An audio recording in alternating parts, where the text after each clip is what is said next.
He is Flavius Josephus, a man many Jews called a traitor, yet historians also describe him as the man who helped preserve the history behind the Bible. But how could a traitor help save the Bible? Let's go back to 37 AD. At that time, Judea was under the rule of the Roman Empire. In Jerusalem, a Jewish priest named Matthias welcomed the birth of a son. He named him Yosef ben Matityahu, which means Joseph, son of Matthias. From a very young age, Josephus loved studying the Hebrew scriptures, the Torah, and Jewish traditions. He became so knowledgeable that by the age of just 14, many chief priests and religious scholars in Jerusalem were already asking for his opinion on difficult religious and legal questions. Meanwhile, tensions between the Jews and the Romans continued to grow. Most Jews viewed Roman rule as a burden and longed to be free. As a loyal Jew, Josephus joined the Jewish forces. Because of his intelligence and leadership skills, he was appointed commander of the Jewish army in Galilee when the First Jewish-Roman War began in 66 AD. But the war quickly turned against the Jewish rebels. The Roman general Vespasian invaded Galilee, and Josephus and his men were eventually trapped inside the fortress of Jotapata. With no hope of escape, many Jewish soldiers chose death rather than surrender. Josephus made a different choice. He surrendered to the Romans. While he was being held as a prisoner, Josephus told Vespasian that one day he would become the emperor of Rome.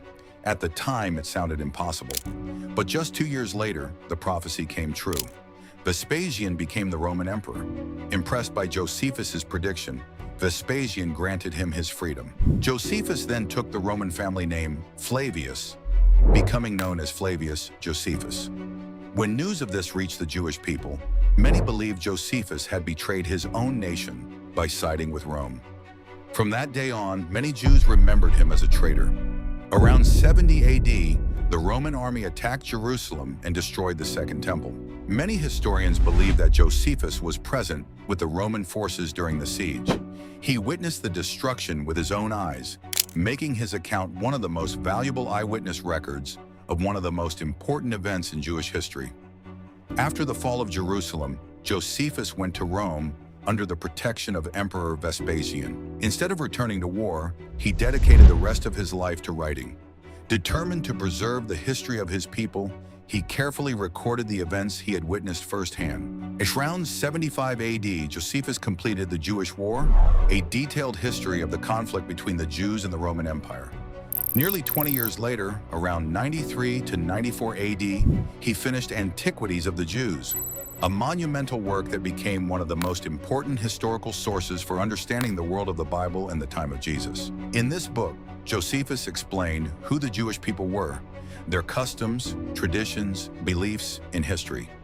Later, in Against Apion, Josephus wrote that the Jews recognized 22 sacred books as their authoritative scriptures.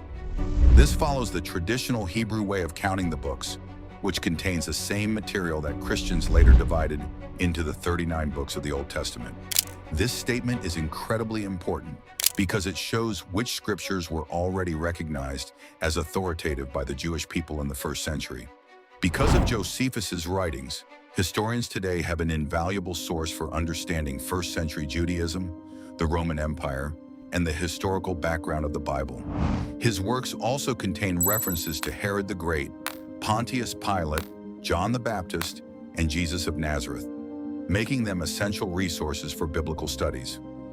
So it would not be accurate to say that Josephus saved the Bible. Rather, he preserved the historical background of the Bible by recording Jewish history, culture, and the events surrounding the biblical world. His writings remain one of the most valuable historical sources for understanding the setting in which the Bible was written.